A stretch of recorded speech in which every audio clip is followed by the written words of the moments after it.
Salut tout le monde. Dans ce quatrième épisode, vous vous en doutez, on va continuer la chronologie avec la quatrième dynastie, et plus particulièrement pour cet épisode, le règne de Snéfrou, où on évoquera notamment la construction de ces 3 pyramides. Grâce aux nouvelles technologies non invasives, les chercheurs ont pu mieux comprendre les étapes de construction de ces édifices. On abordera donc les différentes études et hypothèses émises sur le sujet. J'ai rassemblé et synthétisé toutes ces recherches pour vous présenter tout ça comme une grosse mise à jour, qui répondra peut-être à certaines questions que vous vous posez. Allez, on perd pas de temps, c'est parti.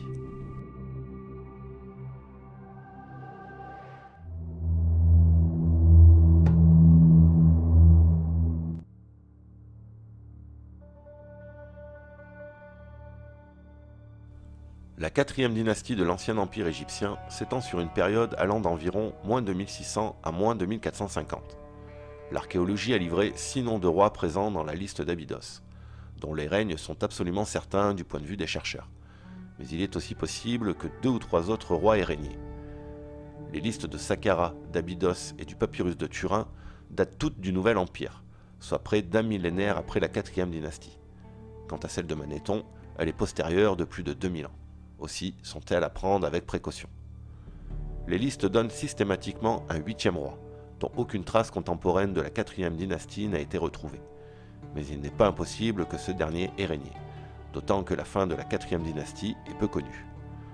Enfin, la table de Saqqara liste un 9e roi, dont le nom est à moitié effacé. Elle est aussi la seule à avoir livré un 9e nom, mais il s'agit peut-être d'une erreur. Bref, la quatrième dynastie commence avec le règne de Snéfrou, aussi appelé Sauris par Manéthon. Il était le fils de Houni et de Mérésenk, mais cette dernière n'était pas de sang royal.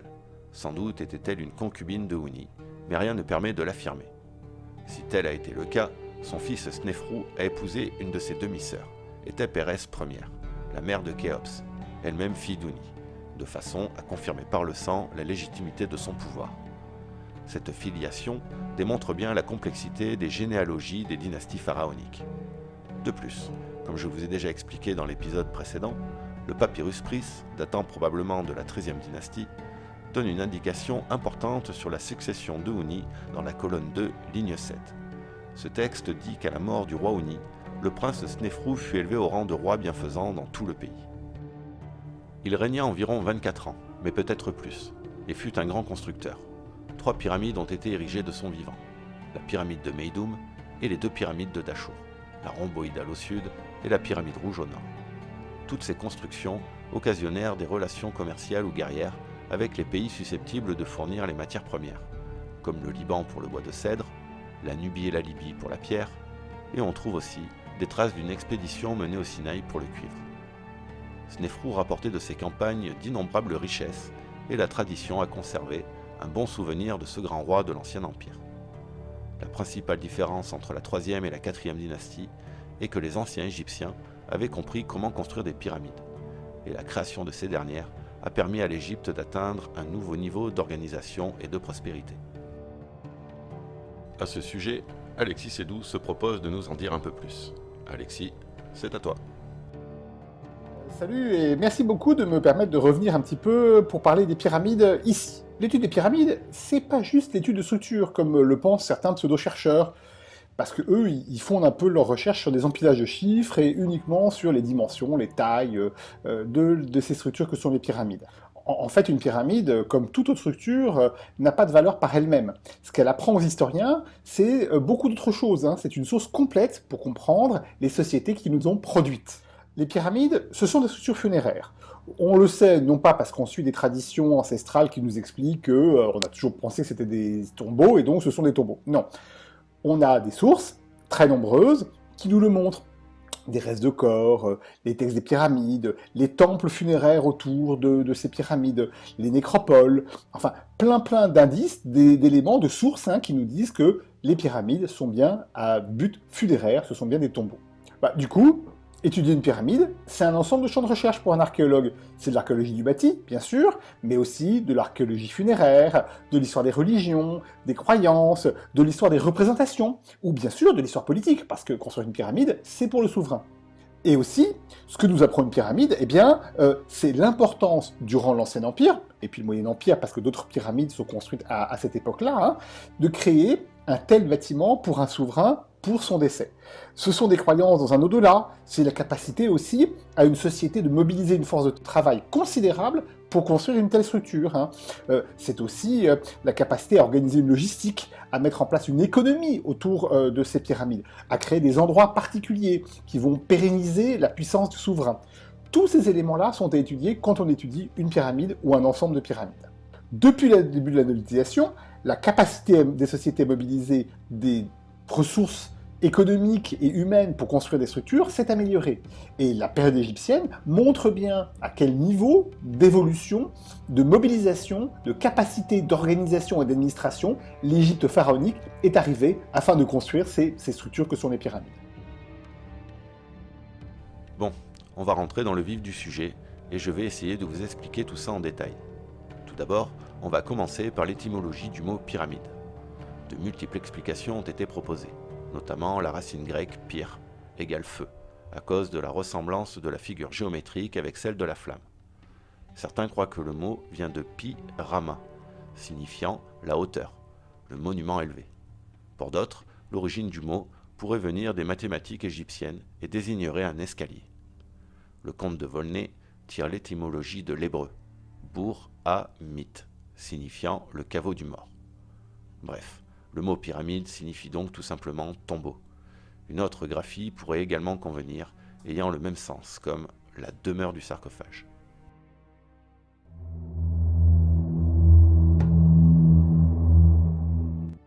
À 50 km à vol d'oiseau au sud de Saqqara, située à l'entrée du Fayoum, se trouve la première pyramide construite par Snéfrou, celle de Meidoum. Sa forme actuelle évoque plutôt celle d'une tour.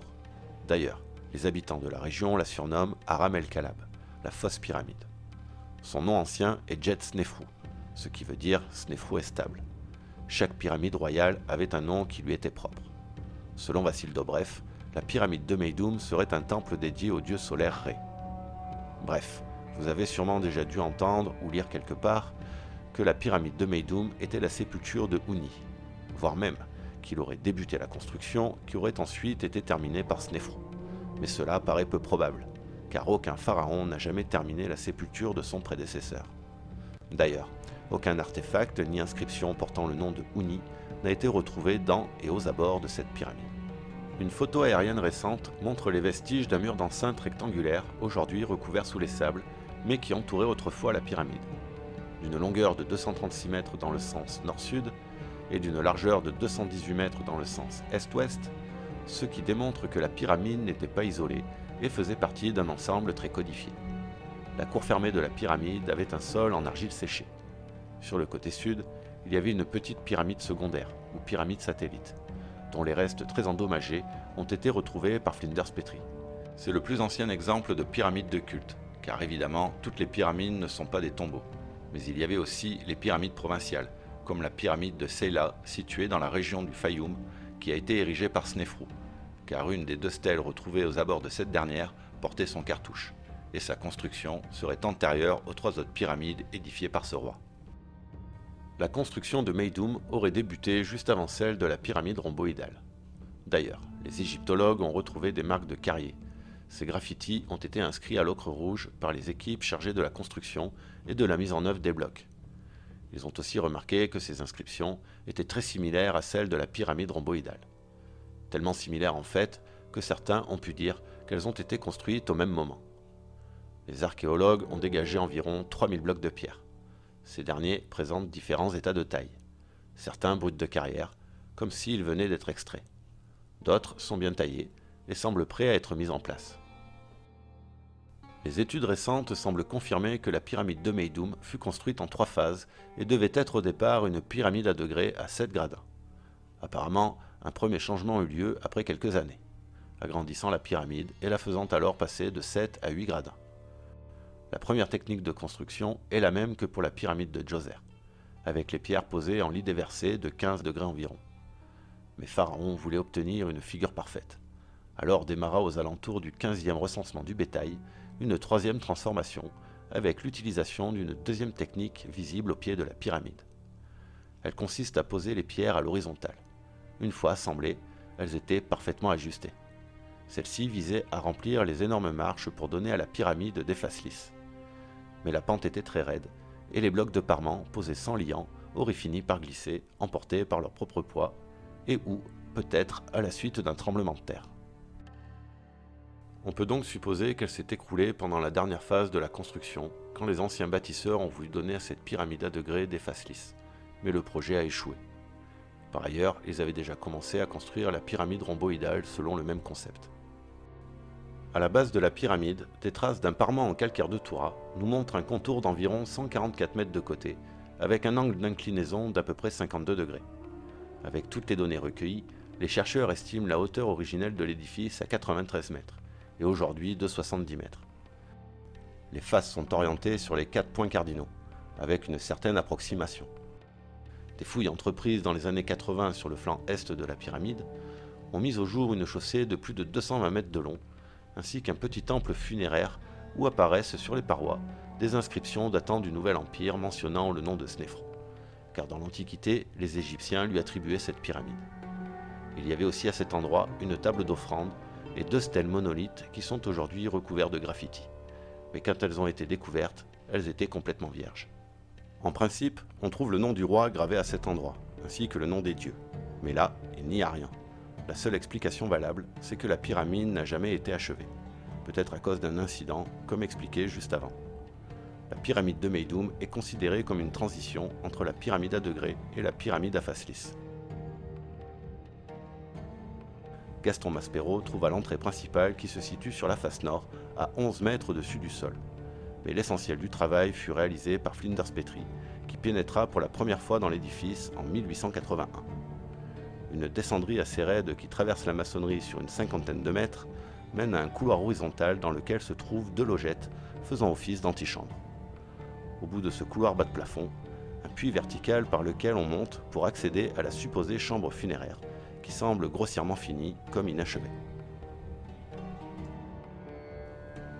Ses dimensions sont de 2,51 m de large sur 5,74 m de long, avec des parois directement en encorbellement. Ce système d'encorbellement représente néanmoins une première architecturale à l'intérieur d'un monument funéraire. Il a pour but de protéger la chambre du poids et de la pression. Aucun sarcophage n'a été retrouvé dans la pyramide et aucun pharaon ne semble lié à cette dernière, à part Snéfrou.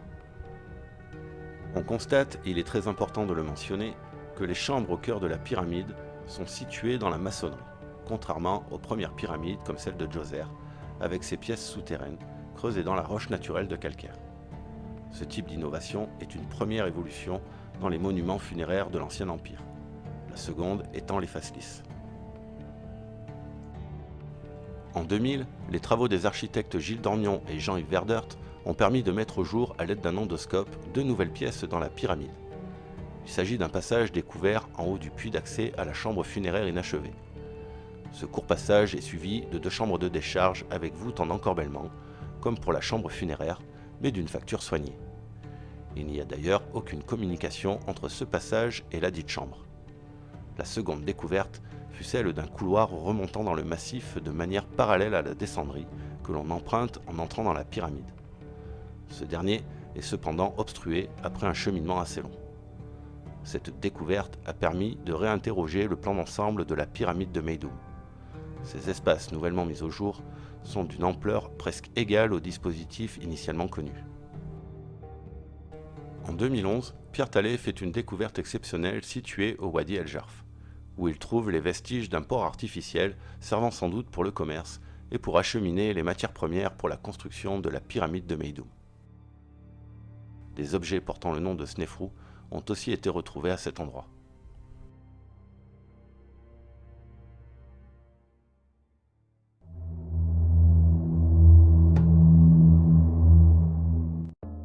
À 40 km au sud du Caire se trouvent les pyramides de Dachour. Ce site était vierge de toute construction et a vu naître la pyramide rhomboïdale, la plus au sud, qui fut construite pour le pharaon Snéfrou. Son nom ancien est Ra Snéfrou Rési, ce qui signifie Snéfrou est apparu au sud ou Snéfrou brille au sud. Une photo aérienne prise par un drone montre les vestiges d'un mur d'enceinte rectangulaire aujourd'hui recouvert sous les sables, mais qui entourait autrefois la pyramide, ce qui démontre que cette dernière n'était pas isolée et faisait partie d'un ensemble très codifié, tout comme les pyramides précédentes. On trouve au sud une pyramide satellite de 26 mètres de haut et de 52 mètres de côté, ainsi qu'un temple accolé contre la face est de la pyramide principale. Le complexe pyramidal a aussi révélé les vestiges d'une chaussée de 700 mètres de long, menant à un imposant temple funéraire, dont la riche ornementation le distingue des autres monuments de la 4e dynastie. La pyramide rhomboïdale est la première, ou plutôt la deuxième pyramide à face lisse, si on considère Meidum comme le premier essai. Elle possède aussi de nombreuses particularités, comme une double pente. Mais elle est aussi munie de 2 entrées, fait unique dans l'Ancien Empire, avec la principale au nord située à 11 mètres au-dessus du sol, et l'autre entrée qui se situe du côté ouest à 33 mètres de haut. La pyramide conserve encore la majeure partie de son parement, faisant de cette dernière la mieux conservée de toute l'Égypte. Les faces sont orientées sur les 4 points cardinaux, avec une certaine approximation. Ces dimensions sont de 188 mètres de côté, soit 360 coudées, pour une hauteur de 105 mètres, soit 200 coudées. Pour beaucoup de chercheurs, Snéfrou semble mener un programme de recherche et développement pour construire la plus parfaite des pyramides. De nos jours, les nouvelles technologies ont permis aux égyptologues de mieux comprendre les étapes de construction de ces édifices. À l'extérieur de la pyramide, les dommages semblent superficiels. Néanmoins, on peut voir des lézardes sur le parement. Ces fissures traversantes ne sont pas inhabituelles, car ces énormes monuments bougent souvent lors de la construction. Les premiers doutes viennent de la solidité des fondations. La pyramide rhomboïdale est construite sur un sol d'argile, de gravier et de sable. De plus, le sous-sol comporte des cavités qui ont pu céder sous le poids de l'édifice, causant ainsi l'instabilité de l'ensemble. Lors de fouilles, les égyptologues ont trouvé que les bâtisseurs ont d'abord commencé par construire une plus petite pyramide avec un angle de pente de 60 degrés. Mais après des problèmes de stabilité du sol, ils décidèrent d'agrandir et de renforcer la base, passant alors à une pente de 54 degrés. La pyramide devient donc plus large. Malgré tous leurs efforts, des fissures apparaissent. Elles seraient à l'origine du glissement d'une partie de l'édifice, obligeant ainsi les anciens bâtisseurs à changer de nouveau les plans, dans le but de rendre la structure plus stable. Pour ce faire, à 47 mètres de haut, l'angle de pente change de nouveau et passe à 43 degrés. Ainsi, les anciens Égyptiens pouvaient quand même finir la construction. Selon Franck Monnier, les blocs de parement ont été assemblés à la hâte, sans doute pour finir au plus vite la pyramide. Il s'agit de la seule pyramide ayant conservé son entrée intacte au niveau du parement, qui est d'ailleurs parfaitement discernable. Les égyptologues ont noté sur les parois latérales 2 trous placés en vis-à-vis sur les murs est et ouest, qui devaient sans aucun doute accueillir les fixations d'une porte pivotante qui était peut-être en bois, comme le pensaient Weiss et Petrie. Devant l'entrée nord, le parement baisse d'un cran. On peut voir un joint qui semble se décaler et un peu plus loin il remonte. En empruntant la descendrie, on voit que les dégâts extérieurs se répercutent à l'intérieur. Cette ligne de fracture dangereuse démontre que les fissures ne sont pas superficielles et seraient dues au tassement de la pyramide sous son propre poids, sans doute à cause des mauvaises fondations. Dans le couloir ouest, le même problème est apparu et des mesures drastiques ont alors été prises par les bâtisseurs. Ils ont dû se résoudre à le combler avec des blocs bouchons en calcaire. Le couloir descendant de l'entrée nord est long de 78 mètres avec une pente de 28 degrés sur les 12 premiers mètres, puis de 26 degrés. Ensuite, on arrive sur un corridor dont le sol est situé à 22,40 mètres au-dessous du niveau du sol et d'une hauteur de 12,60 mètres avec une voûte en encorbellement. La chambre dite inférieure est surélevée de 6,75 mètres par rapport au corridor et montre une parfaite maîtrise de la part de ses concepteurs en matière de répartition des charges. Le toit de cette chambre culmine à 17,30 mètres en son point le plus haut et possède aussi une voûte en encorbellement innovante, puisque la technique est appliquée non plus sur 2 faces comme dans la pyramide de Meidum, mais sur les 4 faces et édifiée en pierre calcaire. Des traces de fissures colmatées avec du plâtre ont été constatées. Elles ont sans doute dû survenir durant la construction de la chambre. On note aussi la présence de plusieurs paires de trous placés en vis-à-vis, pouvant permettre l'introduction de poutres. Lors des premières fouilles de l'édifice, cette pièce était encombrée d'une multitude de gravats et de blocs à peine équarris, certains portant des graffitis. La chambre inférieure comporte sur sa partie basse un couloir d'accès au sud qui aboutit à un conduit d'une hauteur de 8,90 mètres, parfois appelé la cheminée, qui s'avère être la superposition de 2 cavités probablement obturées initialement par 2 herses, comme semble l'indiquer un bloc de calcaire reposant encore au bord de la cavité inférieure. La fonction de ce puits, placé au niveau de l'axe central de la pyramide, est inconnue, et sa structure pour le moins inhabituelle. A noter que le sol du conduit, entre le puits et la chambre inférieure, repose sur des gravats remplissant une cavité profonde de 8 mètres. Des traces d'un escalier maçonné sont encore visibles sur les parois. Ce fait a conduit les architectes à supposer que les constructeurs ont aménagé un immense escalier d'accès à la galerie de liaison. Escalier qu'ils auraient ensuite entièrement démonté, rendant impossible l'accès au niveau supérieur. Perring découvrit dans la chambre inférieure, à une hauteur de 12,60 m, une corde de papyrus indiquant l'ouverture d'une galerie creusée dans la maçonnerie, celle-ci aboutissant au corridor supérieur entre les deux herses de la deuxième distribution. Son exécution est franche, sans économie et très soignée, quand on tient compte de la difficulté de creuser en aveugle et d'assurer une liaison entre deux niveaux différents. Jusqu'en 1951, l'entrée ouest était inaccessible et dissimulée sous le revêtement de la pyramide. Elle est décalée de l'axe central et culmine à une hauteur de 33 mètres. La descendrie est longue de 67,66 m, avec une pente de 30 degrés sur les 22 premiers mètres, puis de 24 degrés. Cette descendrie est dotée sur son extrémité basse d'une cavité aménagée dans le sol de 1,28 m de profondeur. Cette cavité rappelle celle de la pyramide de Meidum et de la pyramide rouge, également situées chacune en bas de la descendrie. Le couloir descendant était obstrué sur toute sa longueur par de gros blocs de calcaire jointés avec du plâtre sur leur côté ouest, et ce jusqu'au dégagement effectué de 1946 à 1951. La descendrie supérieure de la pyramide rhomboïdale fait la liaison avec un tronçon horizontal long de 20 mètres, entrecoupé par deux passages de herse. Il s'agit des premiers systèmes de fermeture avec herse sur plan incliné. Cette innovation sera maintes fois utilisée durant le Moyen Empire. Bref, seule la première herse a rempli sa fonction.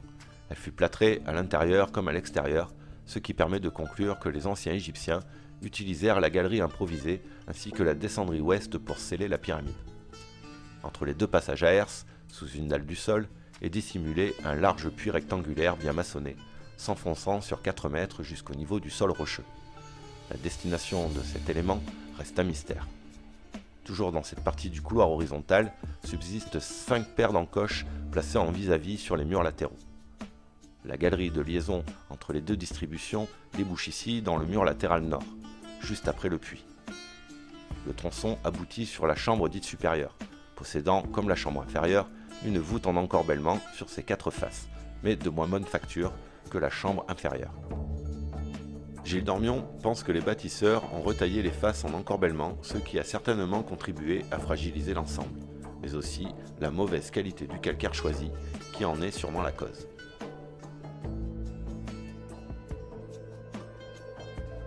Le sol de cette crypte avait été surélevé de 4,20 m par une maçonnerie de petits blocs de pierre. Une grande partie de cette maçonnerie a été dégagée durant les fouilles de 1946 et a laissé apparaître une imposante charpente en cèdre du Liban, vieille de près de 4600 ans et très bien préservée. La position des poutres nous montre peut-être la technique qui a été employée pour surélever le sol.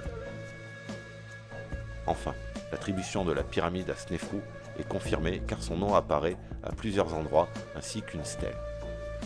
Mais aucun sarcophage n'a été retrouvé dans la pyramide, à part quelques momies de chauves-souris et d'anibis, qui ne datent d'ailleurs peut-être pas de la 4e dynastie, mais plutôt de la basse époque.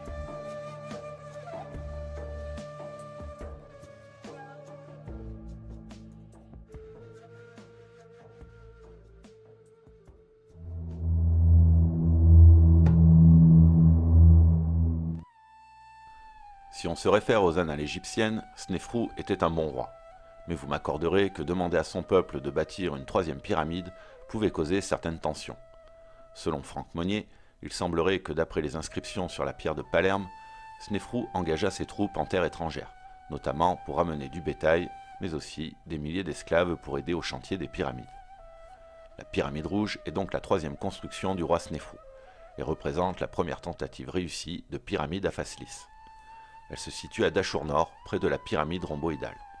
Son nom ancien est Kei Snéfrou Méti, signifiant Snéfrou est apparu au nord ou Snéfrou brille au nord. Son nom moderne de pyramide rouge provient de la teinte rouge compris les blocs internes composant les faces visibles actuelles de la pyramide, qui sont riches en fer et en manganèse, son parement blanc en calcaire fin de Toura ayant disparu depuis longtemps. Lors de fouilles menées par Rainer Stadelmann, les restes d'un bâtiment en briques crues ont été trouvés à l'angle nord-est de la pyramide. Le but exact du bâtiment n'a pas pu être déterminé jusqu'à présent, mais un lien avec le culte du souverain est évident. Vous avez peut-être déjà entendu, dans différents documentaires ou reportages, que cette pyramide n'avait pas de mur d'enceinte. Mais d'autres fouilles ont permis de prouver l'existence d'un tel mur autour de la pyramide. Une partie de ce dernier avait un revêtement en calcaire. La distance entre le mur et la pyramide varie sur les 4 côtés, de 15 à 16 mètres sur les côtés nord et sud, 19 mètres sur le côté ouest et 26 mètres sur le côté est. Stadelmann interprète le fait que le mur a été construit en briques crues et non en calcaire, comme c'était le cas auparavant. Cela nous donne une indication qu'il a manifestement été construit à la hâte pour compléter le complexe. Cette pyramide présente donc bien certaines particularités. Elle est notamment associée à un ensemble funéraire avec un temple. Ce dernier, bien que de taille modeste, n'en constitue pas moins le premier du genre. Il a été en grande partie détruit et n'est conservé que sous la forme de quelques ruines rudimentaires, et n'a pas encore la taille des temples des pyramides ultérieures. Au centre, dans le temple intérieur, il y avait un site de sacrifice avec une fausse porte. Des 2 côtés de la cour ouverte, il y avait aussi une chapelle en pierre. Apparemment, le temple mortuaire n'a été achevé qu'à la hâte après la mort de Snefru, ce qui est indiqué par le changement des matériaux de construction, qui est passé de la pierre calcaire aux briques de terre. Au cours des travaux agricoles du printemps 1904, les restes d'un autre mur d'enceinte, en calcaire, de 100 mètres par 65 ont été découverts. Rainer Stadelmann la considère comme l'enceinte du temple de la vallée, puisque les murs des villes des pyramides, à l'exception de Gizeh, étaient faits en briques de terre cuite. Le mur découvert de 3,65 m d'épaisseur est en calcaire jaune, muni d'un parement blanc incliné des 2 côtés, correspondant dans son exécution à l'architecture sacrée typique. Néanmoins, aucune autre enquête systématique n'a été menée, et les restes se trouvent maintenant inaccessibles sous les terres agricoles. Contrairement aux autres pyramides de la 4e dynastie, la pyramide rouge n'a pas de pyramide satellite. Il est possible que cet élément ait été omis parce que la pyramide rhomboïdale voisine avait pris sa fonction de tombeau symbolique du sud. Les vestiges de la chaussée n'ont pas encore été retrouvés, mais il y en avait certainement une de prévue entre le temple de la vallée et le temple funéraire. L'attribution de la pyramide rouge à Snefru résulte à l'origine du fait que la nécropole voisine n'incluait que les tombes des fonctionnaires de ce roi. De plus, le décret du roi Pépi Ier, inscrit sur la stèle trouvée dans le temple de la vallée, fait référence à la ville de la pyramide de Snefru. Cette attribution a pu être confirmée, car dans la zone du temple, des pierres avec des inscriptions en hiéroglyphes ont été trouvées portant le nom d'Horus du roi, Neb Maat.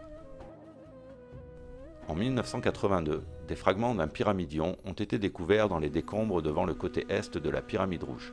Il est considéré comme le plus ancien de tous les pyramidions découverts à ce jour, et qui, comme seulement 2 autres d'entre eux, est attribué à une pyramide de la 4e dynastie.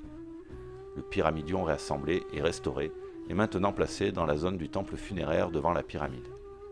Il est constitué en calcaire fin de Toura et a été travaillé à partir d'un bloc monolithique. Ses dimensions sont de 3 coudées royales, environ 1,57 m à sa base, et sa hauteur d'environ 1,10 m. L'angle d'inclinaison des côtés est de 54 degrés, ce qui n'est pas tout à fait égal à l'angle de la pyramide. Il ne comporte ni inscription ni indication de la fixation de plaques sur la pierre, qui, selon un rapport d'Hérodote, sont supposées avoir été au sommet des pyramides. Concernant les fondations, cette fois-ci, les anciens Égyptiens n'ont pas fait la même erreur qu'avec les 2 premières pyramides. En effet, le socle est constitué de plusieurs couches de calcaire de Toura de haute qualité. Le noyau de la pyramide, en revanche, est construit en blocs de calcaire rougeâtre, qui ont été extraits des carrières situées à proximité immédiate de la pyramide. Elle était aussi, à l'origine, revêtue d'un magnifique parement en calcaire fin de Toura, qui semble avoir été parfaitement posé avec une grande régularité. Les pierres sont de taille similaire et ne comportent pas de fissures. L'analyse des blocs semble montrer une plus grande maîtrise de la part des bâtisseurs. Contrairement à la rhomboïdale et à celle de Meidum, la pyramide rouge a été achevée sans modification du plan. Elle a été construite avec les techniques améliorées qui étaient déjà utilisées pour la partie supérieure de la pyramide rhomboïdale. Les couches de pierre étaient désormais horizontales dès le début, de sorte à ne pas reproduire les erreurs passées. Les côtés du noyau de la pyramide présentent une courbure légèrement concave, aussi appelée phénomène d'apothème, qui part du milieu de la base vers le haut. Cela devait éventuellement améliorer la stabilité du parement qui y est attaché. Mais on y reviendra plus en détail dans les prochains épisodes, quand on abordera notamment la construction de la pyramide de Khéops. La pyramide rouge n'est pas carrée, mais rectangulaire, avec une dimension de base d'ouest en est de 221,50 m et du nord au sud de 218,50 m, pour une hauteur de 104 m. Les faces sont orientées sur les 4 points cardinaux, avec une certaine approximation. En se référant aux pierres du revêtement encore conservées, l'angle d'inclinaison des faces extérieures de la pyramide était fixé à un peu moins de 44 degrés. Avec cet angle d'inclinaison, une hauteur comparable à sa voisine, soit environ 200 coudées royales. Si bien qu'en superposant en 3D les deux pyramides, la rhomboïdale viendrait s'insérer dans la pyramide rouge. L'ensemble funéraire de la première véritable pyramide d'Égypte à face lisse, qui a pu être achevée avec succès, est des plus simples. Le plan des appartements est très similaire à celui de la pyramide de Meidoum, mais plus ambitieux. En outre, il s'agit de la seule pyramide dont les pièces sont entièrement situées au-dessus du niveau du sol. L'entrée se trouve sur la face nord, à quelques 28 mètres au-dessus de la base. La descendrie a un angle d'inclinaison de 27 degrés, pour une longueur de 62 mètres, qui aboutit à un tronçon horizontal de 7,40 m. Ce dernier nous permet d'accéder à deux antichambres orientées nord-sud, exécutées en pierre calcaire et couvertes de superbes voûtes en encorbellement sur deux faces. La deuxième antichambre est localisée exactement sous le centre de la pyramide. Elle est munie d'une ouverture située sur le mur sud, à une hauteur de 7,60 m. Cette ouverture donne sur un passage long de 7 mètres, qui comporte d'ailleurs quelques particularités. En effet, selon différentes analyses, il n'est pas homogène, notamment sur sa partie inférieure, qui semble avoir été retaillée peut-être au XIXe siècle. Quant à la partie haute, elle a forcément été réalisée par les bâtisseurs pour accéder à la dernière chambre. On remarque néanmoins que les joints vont dans le sens de la longueur du couloir. Ce détail nous indique que ce passage a été sapé au moment où les bâtisseurs ont décidé de construire une troisième chambre. On constate aussi qu'il n'y a aucune trace d'un système de fermeture de ces couloirs d'accès, comme par exemple des herses ou des blocs-bouchons. La grande chambre funéraire est quant à elle orientée est-ouest, et elle aussi est couverte d'une voûte en encorbellement sur deux faces, en pierre calcaire, avec des finitions parfaites. Les dalles qui constituaient le sol de la chambre ont disparu. Plusieurs excavations ont été réalisées à différentes époques par les pilleurs de tombes, et il ne reste plus qu'une tranchée profonde de plusieurs mètres. Comme pour les deux autres pyramides de Snéfrou, on n'y a pas trouvé de sarcophage ni de momie. Il faut tout de même garder à l'esprit que ces édifices, qui étaient très visibles, ont été maintes et maintes fois pillés durant l'Antiquité. Les pyramides de Snéfrou, d'un volume total de 3 300 000 m3, soit 700 000 m3 de plus que la pyramide de Khéops, représentent les projets les plus ambitieux de tout l'Ancien Empire.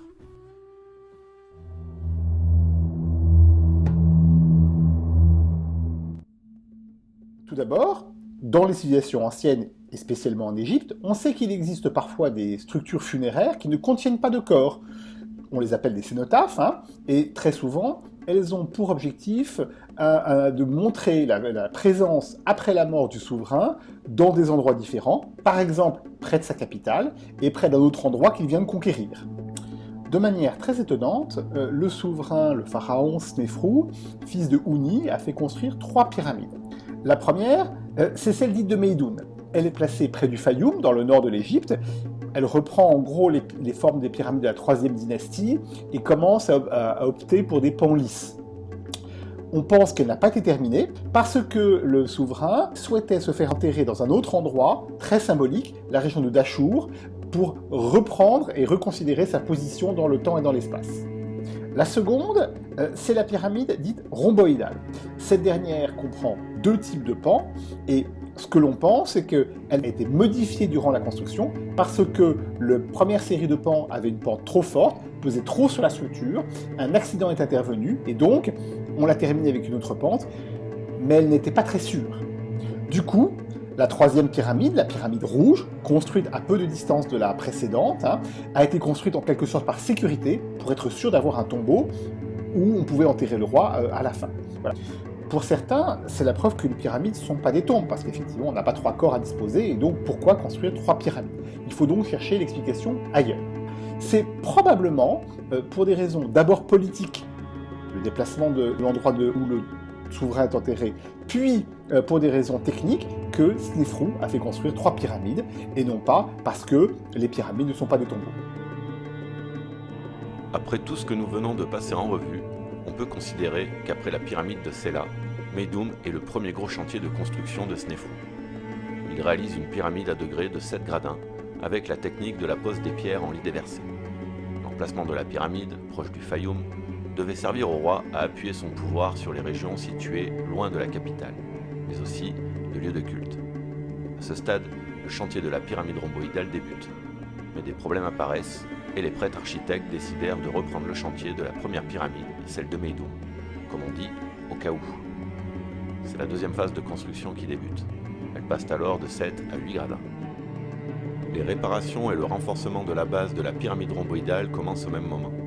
Lorsque le chantier de la pyramide rouge a démarré, la deuxième phase de construction de la pyramide de Meidum devait être déjà achevée, tandis que la construction de la pyramide rhomboïdale devait être largement entamée, mais présentait des problèmes structurels, la rendant de ce fait pas assez sûre. C'est d'ailleurs en changeant l'angle de pente pour terminer l'édifice qu'ils ont alors utilisé une deuxième technique de construction en posant les pierres à l'horizontale. Le site et les dimensions de la pyramide rouge ne sont pas anodins. Les expériences tirées des 2 premières constructions ont servi dans le choix d'un endroit au sous-sol plus stable, et pour celui d'une pente plus faible que celle de sa voisine. En parallèle de la construction de la pyramide rouge, les chantiers de Meidum et de Dahchour Sud continuaient. La dernière phase de la pyramide de Meidum a été lancée, car des blocs de cette phase ont été retrouvés, portant des inscriptions mentionnant les 15e, 16e et 17e recensements du bétail. La pyramide rhomboïdale a quant à elle été finie. Une inscription en hiératique sur l'un des blocs de fondation de la pyramide rouge fait référence à l'année du 15e recensement du bétail. Cette date est très importante, puisqu'elle apparaît sur les 3 chantiers, tandis que la date la plus récente trouvée correspond au 24e recensement. La fréquence et la régularité de ces recensements ne sont pas connues avec certitude, ce qui ne permet pas de s'assurer de la date exacte de construction de ces monuments en termes d'années de règne. Mais cela donne tout de même de bons indices. Selon Gilles Dormion, il y a bien une évolution architecturale dans les techniques ou méthodes de construction. Par ailleurs, l'analyse de la structure interne et externe de ces monuments permet d'établir une certaine chronologie, car les prêtres architectes apprenaient de leurs erreurs. Ils s'autorisaient même quelques innovations. En effet, on constate que les chambres à l'intérieur des 3 pyramides sont de plus en plus grandes et bien mieux réalisées. Quoi qu'il en soit, la momie du pharaon n'a pas été retrouvée, et je vous rappelle que 4600 ans d'histoire, de guerre, de changement de roi, de religion et de pillage ne permettent pas de savoir avec exactitude quelle était la dernière demeure du roi Snéfrou. Bon, je vais m'arrêter là, je pense avoir fait le tour de la question. J'espère que ça vous a plu. Si c'est le cas, n'oubliez pas de mettre un petit pouce bleu et n'hésitez pas à me laisser un commentaire. Merci à tous et je vous dis à bientôt pour la suite où on continuera avec le règne de Khéops et la construction de la grande pyramide. Finalement, le grand problème, c'est Khéops, quoi. Et on sait plus Ah oui, pas c'est grand-chose, hein. lui qui est le grand problème. Les autres. Il pourrait résoudre Khéops et on aura résolu tout le. Mais oui, reste, là, ça, c'est sûr.